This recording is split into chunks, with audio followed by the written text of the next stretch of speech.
I spent 15 years as a Marine Corps close-quarters combat instructor.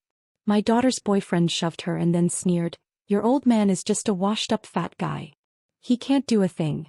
You know, sometimes life throws you a curveball so brutal, so unfair that you have to ask yourself, how far would you go to protect the people you love? Because for me, that question wasn't theoretical. It was a cold, hard choice between everything I believed in and watching my own daughter get destroyed. My name's Emma, and this is Shane's story. And trust me, it's a story you're going to want to hear to the very end. Chapter 1. The calm before Shane Jones. That's me. I was standing at my woodworking bench, shaping a cherrywood box. It was a birthday gift for my daughter, Marcy. The garage smelled of sawdust and linseed oil, familiar scents that always grounded me. You see, after 15 years of teaching young Marines how to break bones and end threats, these quiet moments were precious. I was 48 now, my beard more gray than brown with a bit of extra civilian weight around my middle, but my hands? They never forgot. They remembered every pressure point, every joint lock, every devastating strike I'd drilled into thousands of warriors. "Dad." Marcy appeared in the doorway, 22 years old, with her mother's dark hair and my blue eyes. But something was off. It was a warm California day, yet she wore a turtleneck. And her smile didn't quite reach her eyes. "Hey sweetheart, come see this." I held up the box, its dovetail joints perfect. "What do you think?" "It's beautiful," she said, but her voice was flat. As she stepped closer, I noticed the careful way she moved, favoring her left side. My old instructor instincts kicked in, the same ones that kept me alive in Fallujah and Helmand Province during my force recon days, long before I became the Marine Corps' top MC map instructor at Quantico. I kept my tone casual, but my eyes tracked every micro-expression. "How's Dustin treating you?" "He's good. Really good." The pause was half a second too long. "Actually, we're training together now. He's teaching me some boxing basics." My jaw tightened. Dustin Freeman. 26. Cocky MMA fighter. Trained at some strip mall gym called Titan's Forge. They'd been dating 4 months and I had disliked him from the first handshake. Too much grip, too much eye contact. That kind of insecure dominance display that just screams overcompensation. "Marcy." I set down my tools. "If anything's wrong, nothing's wrong, Dad. I'm not a kid anymore." She kissed my cheek and retreated before I could push further. "Mom needs help with dinner." That evening I sat across from my wife, Lisa, at the dinner table. Marcy's empty chair sat between us. Lisa, a trauma nurse at County General, had the same worried crease between her eyebrows. "She's covering bruises," Lisa said quietly. "I saw them when I stopped by her apartment yesterday. Finger marks on her upper arm." My knuckles whitened around my fork. She denied it. Said she bumped into a doorframe during a workout. Lisa's voice cracked. "I've seen enough domestic violence victims to know the difference between accident and assault, Shane." The old warrior in me screamed. I wanted to drive to Dustin's gym right then, rip him apart. But 15 years of tactical training had taught me patience. You don't win fights by charging in blind. You gather intelligence. You wait for the right moment. You strike when your enemy's guard is down. "I'll handle it," I said. "Legally, Shane. Promise me." Lisa met my eyes, begging. I said nothing. Some promises I just couldn't make. Chapter 2. Gathering storms. 2 weeks crawled by. I watched and waited. My surveillance training from Force Recon clicked back into place. I drove past Titan's Forge 3 times, memorizing the layout, the patterns, the faces. Dustin's coach was a loudmouth named Perry Cox, 40-something with a shaved head and neck tattoos. The kind of trainer who confused brutality with discipline. I also made calls. My old Marine buddy, Gabriel Stevenson, now a PI in San Diego, ran background checks. "Your daughter's boyfriend is dirty, brother," Gabriel reported over the phone. 3 assault charges that got pleaded down. Restraining order from an ex-girlfriend. And here's the kicker. His uncle is Royce Clark. My blood ran cold. Royce Clark. He ran the Southside Vipers, a gang that controlled drug distribution and underground fighting circuits across 3 counties. These weren't street-level punks. They were organized criminals with legitimate business fronts and dirty cops on payroll. "Freeman's their prize fighter," Gabriel continued. "They use him in illegal prize fights, betting hundreds of thousands. He loses, people die. He's psychotic in the ring, Shane. 3 opponents hospitalized, 1 with permanent brain damage. Gabriel paused. These people aren't some drunk Marines you can straighten out. Send me everything. That night, Lisa tried to draw Marcy out, but Marcy just picked at her food, jumped when her phone buzzed, checked it constantly with barely concealed fear. After dinner, I walked Marcy to her car. Baby girl, I know what's happening. Her eyes filled with tears. Dad, please don't. Has he hit you? Complicated. He gets stressed with training with his uncle's expectations. It's not always. Has he hit you? The tears spilled over. He says he loves me. He apologizes every time. He's under so much pressure from his family. I pulled her into a hug, felt her shake against me. This ends now. Dad, you don't understand. His uncle. Dustin said if I leave, Royce will hurt you. Hurt our family. They're connected, Dad. Police, judges, everyone. Let me worry about that. Promise me you won't do anything stupid. I stroked her hair like I did when she was little, scared of thunderstorms. I promise. I'll fix this. That night, I pulled my old footlocker from the garage attic. Inside, wrapped in oilcloth, were things I'd hoped to never touch again. Tactical gear, surveillance equipment, and a notebook filled with 15 years of knowledge on how to neutralize threats. The Marine Corps had trained me to be a weapon. It was time to remember how to deploy that weapon. Chapter 3. First Blood. The call came on a Tuesday afternoon. I was at my job as a shop foreman at a custom furniture company when my phone rang. Lisa's voice was ice. Marcy's in the ER. She listed me as her emergency contact. My vision narrowed to a tunnel. How bad? Concussion, bruised ribs, split lip. She says she fell downstairs, but Shane, there are defensive wounds on her forearms. And witnesses saw her arguing with Dustin in the parking lot of his gym an hour ago. The phone cracked in my grip. I'm on my way. But I didn't go to the hospital. Not yet. First, I drove to Titan's Forge. The gym occupied a converted warehouse on the industrial side of town. Bass-heavy music pounded from inside, mixed with the thud of fists on bags and coaches barking orders. I parked and sat for 5 minutes, breathing deeply, finding that cold, calm center I'd cultivated in combat zones. When I walked through the door, the smell hit me: sweat, testosterone, and arrogance. 20 fighters were scattered across the space, working bags, grappling on mats, sparring in a cage. Dustin Freeman stood near the cage, laughing with his coach Perry Cox and 3 other fighters. Dustin was tall, muscular, covered in tattoos, with that predatory confidence that came from never facing real consequences. I walked straight toward them. A few fighters noticed, stopped their work. The music seemed to dim. Dustin saw me coming and grinned. Well, Daddy came to visit. He nudged Perry. This is Marcy's old man. Perry Cox looked me up and down. The extra weight, the gray beard, the carpenter's clothes, and laughed. What are you gonna do, Grandpa? Give us a stern talking to? I stopped 10 feet away. My voice was quiet, conversational. You put your hands on my daughter. Your daughter's a clumsy bitch who can't follow simple instructions. Dustin sneered. Told her your fat old ass couldn't protect her. She didn't believe me, so I had to teach her respect. The 3 fighters with them, Lamar Duncan, Brenton Cantrell, Andreas White, all Viper Gang associates, spread out slightly, surrounding me. Perry stepped forward. Here's how this goes, Grandpa. You turn around, walk out, and forget you have a daughter. Or my boys will make sure you leave on a stretcher. I smiled. It was the smile I'd given Taliban fighters who didn't know they were already dead. I was a Marine Corps hand-to-hand combat instructor for 15 years. I trained Force Recon operators, MARSOC raiders, and over 3,000 combat Marines. I rolled my shoulders. Suddenly, the extra weight didn't look so soft. You're gonna need more than 3 guys. Crazy old fuck, Perry muttered, then nodded at his fighters. Put him down. What happened next took 17 seconds. Lamar came in first, throwing a haymaker. I sidestepped, caught the arm, and executed a textbook Kotegashi wrist lock combined with a knee to the solar plexus. Lamar dropped like a stone, gasping. Brenton and Andreas rushed together. I moved like water, decades of muscle memory taking over. I deflected Brenton's punch, trapped the arm, and delivered a palm strike to the ear that ruptured his eardrum.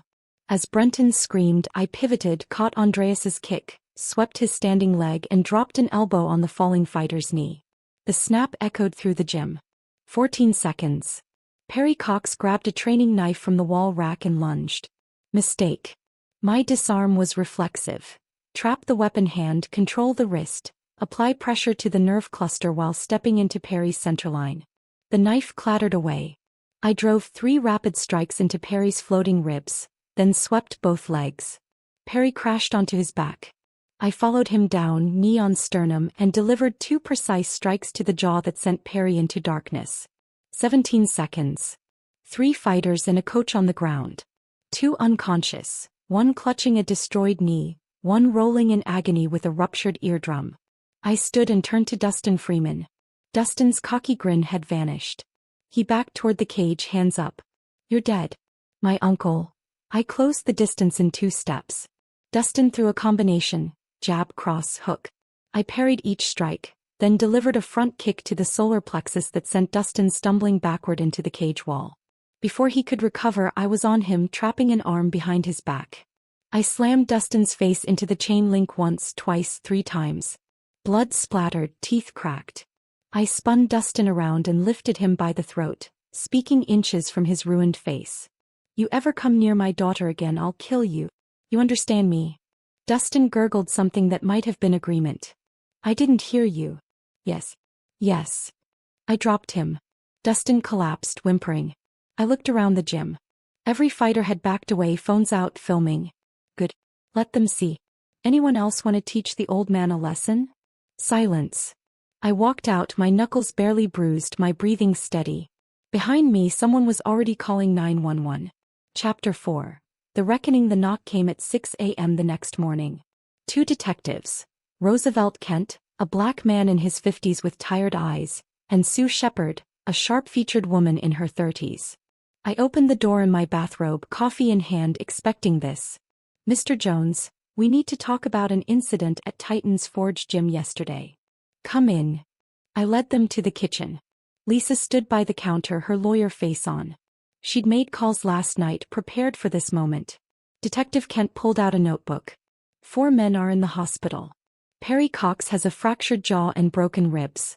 Lamar Duncan has internal bleeding. Brenton Cantrell has a ruptured eardrum and needs surgery. Andreas White's knee is destroyed. Doctors say he'll never fight again. And Dustin Freeman has a concussion, broken nose, 7 missing teeth, and trauma to his trachea. That's unfortunate, I said evenly. Multiple witnesses filmed you assaulting them. Self-defense. 5 men surrounded me, made threats. 1 came at me with a weapon. I defended myself.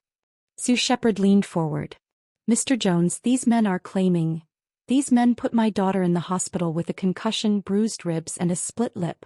I have medical records, photographs, and witness statements. Dustin Freeman has a history of assault charges and domestic violence. I confronted him about abusing my daughter. He and his colleagues attacked me. I neutralized the threat using the minimum necessary force my training allowed. Kent's expression shifted slightly. Your training. 15 years, Marine Corps hand-to-hand combat instructor. McMap black belt 4th degree. I taught at Quantico. Before that, Force Recon. 3 combat deployments. Would you like my service record? The detectives exchanged glances. Kent cleared his throat. Mr. Freeman's uncle Royce Clark has filed a complaint. He's demanding we arrest you for aggravated assault. Royce Clark. I sipped my coffee. Head of the Southside Vipers. Drug trafficking, illegal gambling, racketeering. I'm surprised he wants police attention. Sue's eyes narrowed. What do you know about Royce Clark? Only what any citizen can find with basic research. I'm curious why a violent gang leader is pressing charges instead of handling things his own way. Unless he's worried that official scrutiny might expose other activities. The room went quiet. Finally, Kent stood. We'll need you to come to the station. Give a formal statement. Of course. I'll call my lawyer.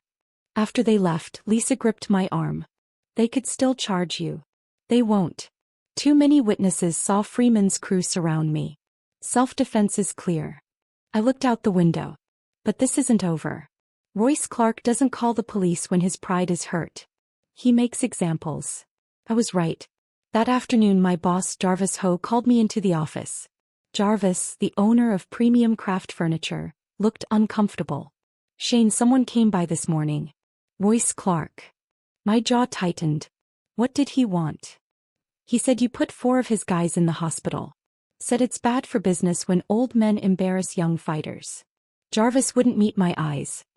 He suggested I fire you. Said if I didn't there might be problems for the company. Vandalism. Permits getting held up. Inspections and... Shane, you've been with me 8 years. You're the best foreman I've ever had. But this guy, he's connected. My cousin owns a restaurant on South Side. The Vipers shook him down for protection money. When he refused, they burned it down. Insurance ruled it arson, but nobody could prove anything. So you're firing me? I'm sorry. 2 weeks severance. Good references. But you need to be gone today. I drove home, my mind working through scenarios. Royce was escalating, applying pressure, testing defenses. This was psychological warfare. Make my life uncomfortable, isolate me, then strike when I was vulnerable. Classic gang tactics. But I had fought insurgents who used the same playbook. And I'd learned something in the core. When your enemy attacks your flanks, you don't defend. You attack his center. That night, I met Gabriel Stevenson at a diner outside town. Gabriel slid a thick folder across the table. Everything I could find on Royce Clark and the Vipers. The gang ran a dozen legitimate businesses as fronts. Auto shops, nightclubs, a construction company. But the real money comes from underground fighting circuits. They host matches every month, betting pools reaching $500,000 per event. Fighters aren't regulated. Safety is non-existent. 3 deaths in the past 2 years. Where do they hold the fights? Rotating locations. Warehouses mostly. They announce the venue only hours before, mostly to known bettors and associates. Gabriel tapped a page. But here's something interesting. The fights are sanctioned through a shell company called Apex Events Management. The owner of record? Perry Cox. I studied the documents. Perry's just the frontman. Royce controls everything, right? And Dustin Freeman is their star attraction. He brings in the big bets because he's psychotic. Doesn't know when to stop. 3 opponents ended up brain damaged because Dustin kept hitting after they were unconscious. How many fighters does Royce use? About 20 regulars. Most are gang members or associates. But here's the thing. Royce has been recruiting legitimate MMA fighters lately, offering them huge purses. Some are desperate enough to risk it. My mind assembled a strategy. I need to get inside one of these events. Shane, these aren't amateur boxing matches. People die. And after what you did to Dustin, Royce will have your face circulated to every Viper in the city. Then I'll need a way in they won't expect. I smiled coldly. Tell me about the recruitment process. Chapter 5. The Trap. 3 days later, I sat in a dive bar called The Cage, deep in Southside territory. I was nursing a beer and watching Dixon work the room. Dixon was one of Royce's recruiters, a wiry man in his 30s who scouted talent for the underground fights. Gabriel's intel said Dixon visited The Cage every Thursday looking for desperate fighters. I'd spent those 3 days transforming myself. I'd shaved my beard to stubble, bought clothes from a thrift store, worn jeans, a faded tap-out shirt, cheap sneakers. I looked like every other washed-up fighter drowning in regret and cheap beer. Dixon approached after my 3rd beer. You look like you can handle yourself. I glanced up, playing the part. Used to. Dixon sat down uninvited. What happened? Life. Bad knees. Worse decisions. I took a drink. You hiring? Depends. You got a record. Amateur circuit years ago. Nothing professional. The lies came easily. I practiced them. But I need money. Wife's medical bills are killing me. Dixon studied me. How old are you? 48. But I can still throw down. We've got a fight coming up. $5,000 for showing up. 20 if you win. Interested? Hell yes. It's not sanctioned. You understand what that means. I understand money's money. Dixon pulled out a phone, snapped my photo. I'll run you by my boss. You got a name. Larry Perkins. I'd built the identity carefully. A real person who died 3 years ago in a car accident. Same age, similar build. Enough to pass casual scrutiny. Stay here, Larry. 10 minutes later, Dixon returned. Boss wants to meet you. You free now? I followed Dixon to a blacked-out Escalade. Inside were 2 Vipers. Jason Morse, a heavily tattooed enforcer, and Maris McGuire, a quiet killer whose rap sheet Gabriel had shown me included 2 murders. They drove to a warehouse in the industrial district. Inside, the space had been converted into a makeshift gym. Cage, weights, training equipment. And in the center, on a folding chair like a throne, sat Royce Clark. Royce was 50, built like a bull, with graying hair slicked back and dead eyes that had seen too much violence. He wore an expensive suit that barely concealed the weapon at his hip. Larry Perkins, Royce's voice was gravel. "Dee says you need money." "That's right. You know who I am?" "I've heard stories." "Then you know what happens to people who waste my time or cross me." I met his eyes steadily.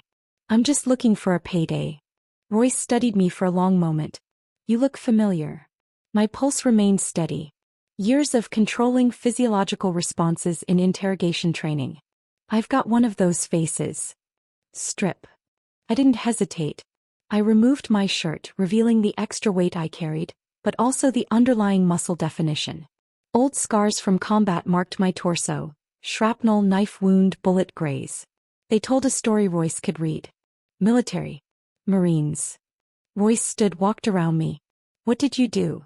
"Infantry. Did my time. Got out." "Bullshit. Those scars aren't from standing guard duty." Royce poked at a knife scar. "You saw action." "Yeah, Iraq and Afghanistan. And now you need money bad enough to fight in my cage." Royce smiled without warmth. "Your opponent is Brenton Cantrell. You might have heard of him. Fighter at Titan's Forge. Just recovered from an injury. He's angry. Wants to hurt someone. That someone's gonna be you." I recognized the name. One of the fighters I'd put down at the gym. This was a test. Royce suspected something but couldn't confirm it. He was dangling bait. "When's the fight?" "Saturday night. But first you train here. Let my coach see what you can do. If you're as good as you claim, you fight. If you're wasting my time..." Royce let the threat hang. For the next 2 days I trained at the warehouse under the watchful eye of Salvador Calhoun, a former boxer who trained Royce's fighters. I carefully calibrated my performance. Good enough to impress, not so dominant as to raise suspicion. I sparred with mid-level fighters, took some hits, gave some back, playing the role of a competent but aging warrior. But at night I worked my real plan. Using the access I'd gained, I planted surveillance equipment around the warehouse. Tiny cameras in light fixtures, audio bugs in the office where Royce conducted business. I photographed documents, memorized faces, built a comprehensive picture of the Viper organization.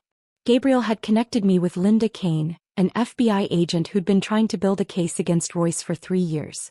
I fed her everything. Evidence of illegal gambling, racketeering, assault.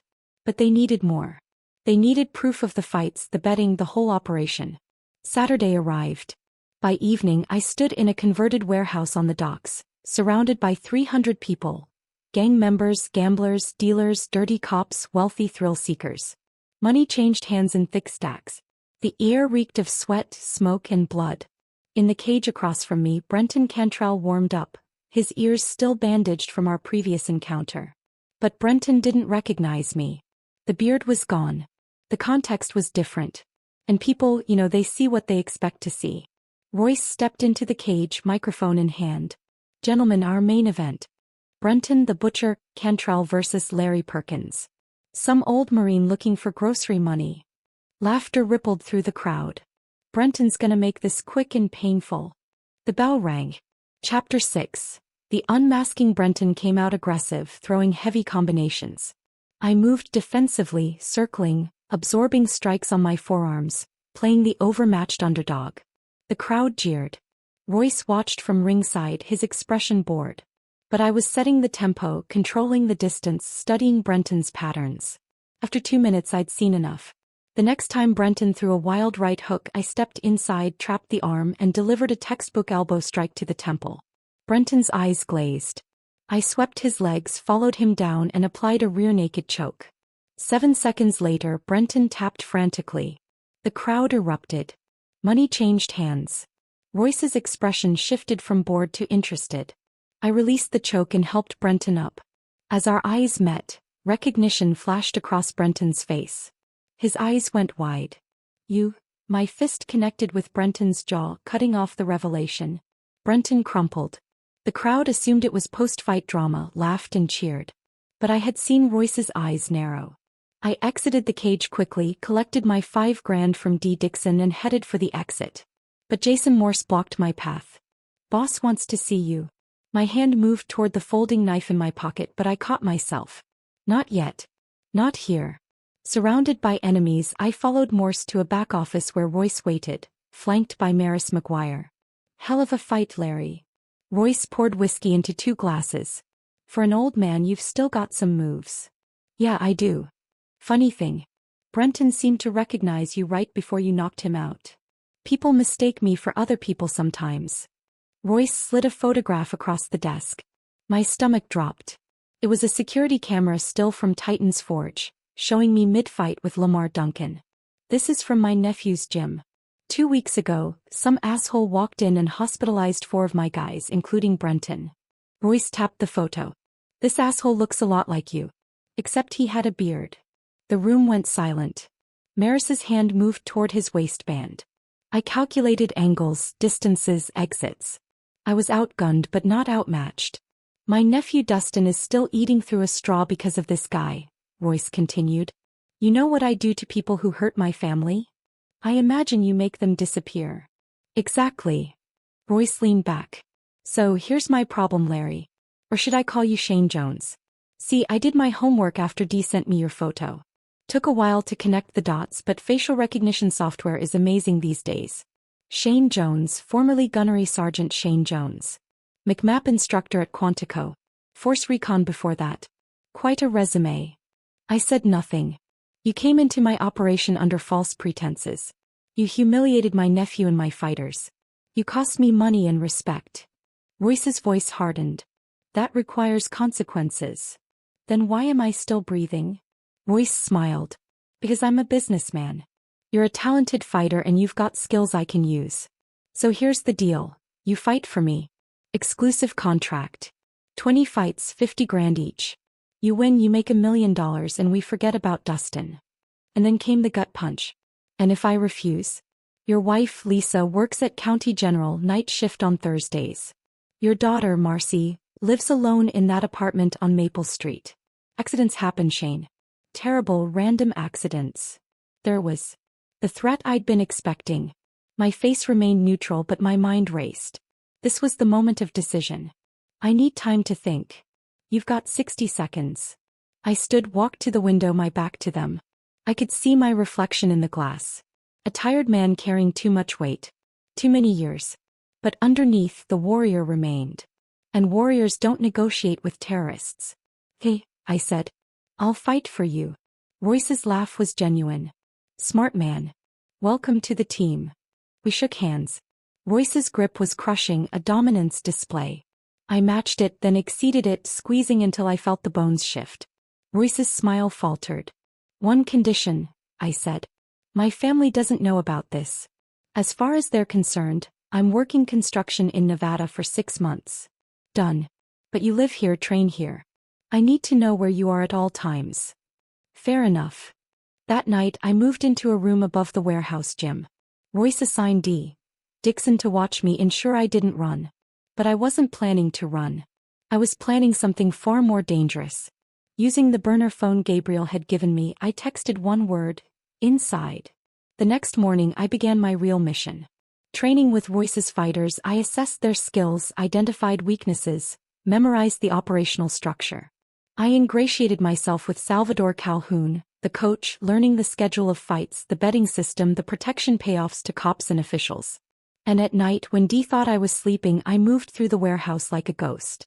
I photographed financial records, recorded conversations, documented the entire criminal enterprise. Every piece of evidence went to Gabriel, who passed it to FBI agent Kane. But I was playing a deeper game. I wasn't just gathering evidence. I was identifying pressure points. Every organization has vulnerabilities, people who can be turned, alliances that can be fractured. Royce's empire looked solid, but I knew from combat. The bigger the fortress, the more catastrophic the collapse when you found the right crack. My opportunity came 2 weeks later when I overheard Royce arguing with his lieutenant, Maris McGuire, about money. Maris thought Royce was shorting him on profits. Royce accused Maris of skimming. The argument ended with threats, but I heard the fracture forming. I also learned that Dustin Freeman, still recovering from my beating, was becoming a liability. Dustin had developed a dependency on pain medication, was unstable, paranoid. Royce was losing faith in his nephew. All the pieces were falling into place. I just needed to push them in the right direction. Chapter 7. The long game. My third fight was against Lamar Duncan, the first fighter I'd put down at Titan's Forge. This time I didn't hold back. I dismantled Lamar in 90 seconds with a combination of strikes and submissions that left the crowd stunned and Lamar unconscious. Afterward, Royce pulled me aside. "You're making me a lot of money, Shane. The odds were 8-1 against you." I cleaned up. "Glad I could help. You know what I think?" Royce lit a cigar. "I think you could beat my nephew in his prime. Hell, you could probably beat anyone in this organization." "Probably. Why do you really come here? And don't give me that grocery money bullshit." I had been waiting for this question. Dustin put my daughter in the hospital. I went to his gym to teach him a lesson. "You escalated by threatening my family and getting me fired. So I infiltrated your operation to find leverage." The honesty surprised Royce. "That's it. Revenge. I'm a simple man with simple motivations. And now I'm making money and my family is safe. Seems like a fair trade." Royce studied me. "You're either the smartest man I've met or the dumbest. Can't decide which. Maybe both." Over the following weeks, I became Royce's favorite fighter. My cage record undefeated at 7-0. But more importantly, I became trusted. Royce brought me into planning meetings, asked my tactical advice, even had me train younger fighters. I used every opportunity. I planted seeds of doubt, subtle manipulations that played on existing tensions. I mentioned to Maris that Royce had called him unreliable. I told Dee that Maris was planning to branch out independently. I suggested to Salvador that Royce was planning to replace him with a younger coach. None of it was true, but I understood human psychology. People believe what confirms their existing suspicions.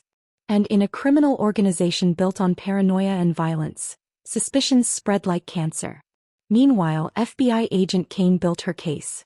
My evidence had given her enough for warrants, surveillance authorization, wiretaps. She had everything except the timing. "We can take them down now," she told me during a clandestine meeting at a truck stop outside town. "We've got RICO charges, racketeering, illegal gambling, assault, conspiracy." "Not yet," I said. "Royce has cops and judges in his pocket. He'll walk or get a light sentence, be back on the streets in 2 years. We need to hit him when he's completely vulnerable." "What are you planning?" "Something Royce will never see coming. Just be ready to move when I give the signal." The signal came 2 weeks later. I'd learned that Royce was planning his biggest fight yet. A title match between Dustin Freeman and a Russian fighter named Andre, with betting pools expected to exceed $2 million. Every major player in the criminal underworld would attend. Every dirty cop, every corrupt official, every gang leader Royce did business with. It would be the biggest gathering of criminal enterprise in the city's history. It would also be their last. I approached Royce with a proposition. "I want to fight Dustin." Royce laughed. "You beat my nephew unconscious already." "Exactly. The rematch would draw a massive betting. You'd make a fortune." "Dustin's not ready. He's still recovering. Unstable." "Then let me fight the Russian." "Andre." Royce's expression shifted to genuine surprise. "You serious? Andre is a killer. He's 6 feet 5 inches, 260 pounds, professional heavyweight. He's destroyed everyone we've put against him. I can beat him. You're 50 pounds lighter and 20 years older. I know what I'm doing." Royce considered this. The odds would be astronomical. If I won, Royce would make millions. If I lost, well, Royce would still make money and he'd be rid of a potential threat. "Okay," Royce said finally. "You fight Andre. But we do it right. Huge promotion. Massive betting pool. This will be the event of the year." Perfect. I had 1 month to prepare. During that month, I trained harder than I had in 15 years. Shedding weight, sharpening techniques, rebuilding the weapon I'd once been. But I also finalized my other preparations. Gabriel flew in from San Diego with equipment. Cameras, recording devices, encrypted communications. Agent Kane positioned FBI tactical teams around the city. Local police, the clean ones who weren't on Royce's payroll, were briefed and put on standby. And I made one final call to my wife. Lisa, I need you to trust me. On Saturday night, take Marcy and go to your sisters in Oregon. Don't ask questions. Don't tell anyone. Just go. Shane, what are you doing? Fixing things. I'll call you when it's over. I love you, Shane. I love you, Lisa. Tell Marcy I'm proud of her. I hung up before she could respond. Chapter 8. The architect's design. Saturday night arrived like Judgment Day. The warehouse on the docks had been transformed into an arena, packed with over 500 people. The betting pool had reached $3 million. Every criminal element in the city was present, drawn by greed and spectacle. I stood in the makeshift locker room wrapping my hands when Dustin Freeman entered. Dustin's face had healed poorly. His nose crooked, gaps where teeth used to be. His eyes held a manic gleam. I know what you're doing, Dustin sneered. You think you're clever infiltrating my uncle's operation. But you're gonna die tonight. Andre is gonna kill you and I'm gonna watch. I finished wrapping my hands. Your uncle's going to prison tonight. You're too. And the woman you put in the hospital? She's never going to see you again. You have no idea who you're F***ing with. I'm f***ing with a coward who hits women and hides behind his uncle. I'm f***ing with a failed fighter who needs drugs to get through the day. I'm F***ing with a punk who's about to watch his entire world collapse. Dustin's fist came fast, but I was faster. I caught the wrist, twisted, and slammed Dustin face first into the locker. You're gonna sit there and stay quiet. Move again, I'll break your arm. Dustin whimpered and nodded. In the arena, Royce stood in the cage with a microphone. Ladies and gentlemen, criminals and degenerates. Welcome to the fight of the century. The crowd roared. In this corner, our champion, Andre, the Siberian bear, Volkov. Undefeated. Unstoppable. Unbeatable. Andre climbed into the cage. Massive, scarred, empty-eyed. A killer who enjoyed his work. And the challenger. A man stupid enough to think he can win. Shane the Instructor, Jones. I entered the cage to mixed reactions. Some cheers from those who'd bet on the underdog. Mostly jeers from those who knew I was doomed. Royce approached me one last time. Last chance to back out. I'm good. Your funeral. Royce exited the cage. The referee, one of Royce's guys, gave perfunctory instructions. Andre and I touched gloves. Andre's grip was crushing. His eyes promised death. The bell rang. Andre charged like a bull, throwing massive hooks and overhands. I evaded, circled, making Andre chase me. The crowd grew restless. They wanted blood, not dancing. But I was fighting a different fight. I wasn't trying to win. Not yet. I was waiting for my signal. It came 3 minutes into the first round. The warehouse lights flickered once, twice, then steady. Gabriel's signal. I changed tactics. I stopped evading and started attacking. A low kick to Andre's lead leg, a jab to the body, a hook to the liver. Andre grunted, surprised by the sudden offense. I pressed forward, my strikes precise and devastating. Liver shots, leg kicks, body punches. The Russian's mass was his weakness. I was faster, more technical, more efficient. Andre tried to clinch, use his size advantage. I anticipated, dropped levels, and executed a perfect double leg takedown. On the ground, I was in my element. I moved to mount, postured up, and rained down elbows. The crowd was screaming now. This wasn't supposed to happen. Andre tried to roll, but I transitioned to back control. Hooks in, hand under the chin. The rear naked choke was textbook perfect, sunk deep. Andre thrashed, tried to break the grip, but my technique was flawless. 10 seconds later, Andre went limp. The referee stopped the fight. I released the choke and stood raising my hands. But I wasn't looking at the crowd. I was looking at the exits where FBI agents in tactical gear were pouring in. Federal agents. Nobody move. The warehouse erupted into chaos. Criminals ran for exits only to find them blocked. Agents swarmed the building, weapons drawn, shouting orders. Some of Royce's guys tried to fight. They were tossed, tackled, and cuffed. In the cage, I watched Royce's face transform from shock to fury. To betrayal. Our eyes locked across the chaos. You. Royce screamed, pushing through the crowd toward the cage. You did this. Maris and Dee tried to follow. but FBI agents intercepted them. The massive operation I had helped orchestrate was unfolding perfectly. Every entrance sealed, every exit covered, every criminal in the building trapped. Royce reached the cage, climbing in with murder in his eyes. "I'm going to kill you." I smiled. "You're going to try." Royce pulled a knife from his waistband, a tactical folder, wicked sharp. He lunged, slashing. My disarm was reflexive, practiced 10,000 times. I trapped Royce's wrist, applied pressure to the nerve cluster, twisted.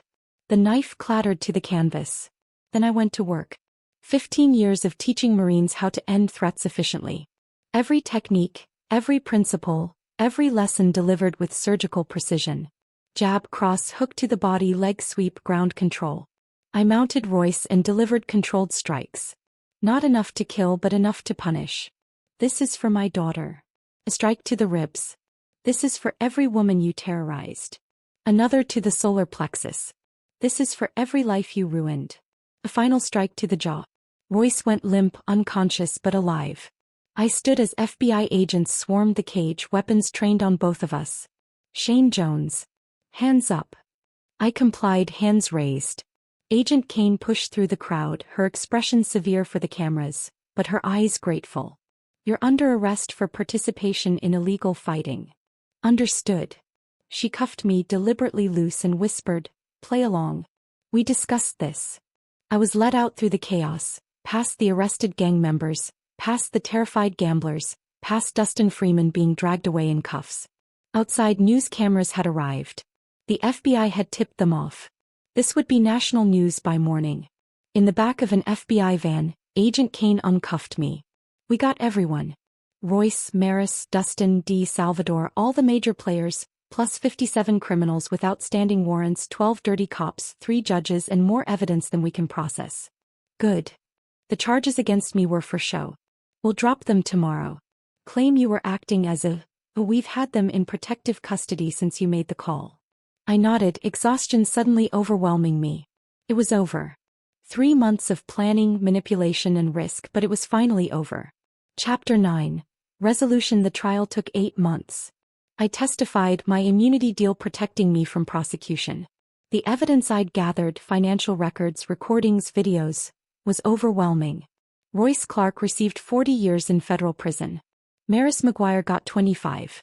Dustin Freeman, facing assault charges for Marcy, plus his participation in the illegal fighting ring, got 15. The Southside Vipers collapsed without leadership. Their criminal empire dismantled by follow-up investigations. I returned home to a life that was quieter but not unchanged. The furniture company rehired me. Jarvis had seen the news, understood the full story, and apologized. I accepted, but I knew that part of my life felt small now. Marcy had been in therapy, working through the trauma Dustin had inflicted. She was stronger now, cautious but not broken. Father and daughter had dinner every Sunday, a ritual that helped them both heal. One evening, 3 months after the trial, I sat on my porch with Lisa, watching the sunset. She held my hand, her thumb tracing the scars on my knuckles. "Do you regret it?" she asked. "No, you could have died multiple times. But I didn't. And they're gone. All of them. Was it worth it?" Lisa asked again. I considered this. The months of danger, the lies, the violence, the risk to myself and indirectly to my family. Was justice worth that price? I thought of Marcy's smile at last Sunday's dinner, genuinely happy for the first time in a year. I thought of the other victims who'd testified at trial, finding their voices because I had given them the courage. I thought of the city, slightly safer because one criminal empire had fallen. "Yeah," I said. "It was worth it." A car pulled up. Gabriel Stevenson, visiting from San Diego. He joined us on the porch with beers and we sat in comfortable silence. 3 people who'd gone to war and survived. FBI offered me a consultant position, I mentioned, teaching hand-to-hand combat to agents, helping with undercover operations. Lisa's hand tightened on mine. And I turned it down. I've had enough of that life. I just want to build furniture, have Sunday dinners with Marcy, and grow old with you. Good answer. But I knew myself better than that. Somewhere inside, the warrior remained. Always watching, always ready, always capable. If another Royce Clark emerged, if another Dustin Freeman threatened his family, Shane would do it all again. Some men were born to fight. I had accepted that about myself long ago. Dad. I turned to find Marcy standing in the doorway. Her boyfriend beside her, a gentle accountant named Noah Cobb, who treated her with respect and kindness. Hey, sweetheart. Noah and I have some news. He was smiling. We're engaged. Lisa squealed and rushed to hug them both. Gabriel offered congratulations. I stood slowly, approached Noah and extended my hand. Congratulations, son. Noah shook my hand nervously. Thank you, sir. I promise I'll treat her right.